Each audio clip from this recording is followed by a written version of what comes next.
Pria ini membeli tiket pesawat setiap hari, tetapi tidak pernah naik pesawat. Ia hanya duduk di terminal bandara dan menonton TV. Ia sebenarnya ketakutan, tetapi pada suatu hari, ketika pembawa acara saluran olahraga tiba-tiba pingsan di siaran langsung, dan begitu kamera beralih ke pertandingan, semua orang di lapangan roboh ke tanah. Saat itulah pria itu menyadari bahwa ia tak bisa membuang waktu lagi.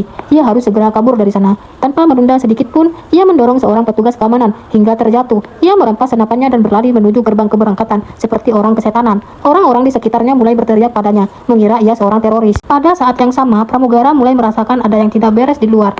Ia buru-buru mencoba menutup pintu kabin, tetapi sudah terlambat. Para penumpang ketakutan melihat pria bersenjata itu.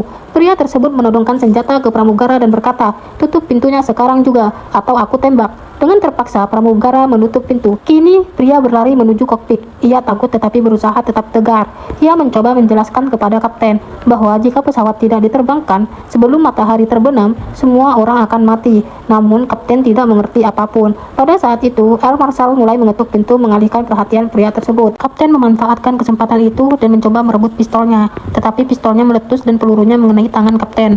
Kapten tidak bisa menerbangkan pesawat hanya dengan satu tangan. Sementara kopilot tidak ditemukan. Dalam keadaan terdesak, pria kembali ke kabin dan berteriak, "Apakah ada yang bisa menerbangkan pesawat?" Seorang wanita bernama Kelly menjawab, "Aku bisa menerbangkan helikopter dengan bantuannya." Pria itu mulai menerbangkan pesawat. Ketika pesawat sudah berada di udara, Kelly menyuruh kapten untuk terbang ke arah barat, tempat matahari terbenam. Setelah penerbangan stabil, kapten bertanya, "Kenapa maksudnya kematian ketika matahari terbenam?"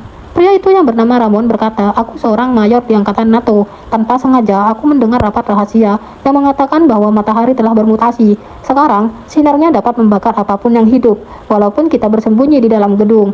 Pemain yang roboh di siaran TV buktinya, "Kita harus terbang kegelapan dan menghindari sinar matahari. Kalau tidak, kematian kita pasti." Namun, kapten dan semua orang tidak percaya kata-kata mayor itu. Mereka menganggapnya mereka gila. Pada saat yang sama, para penumpang merasakan ada sesuatu yang salah.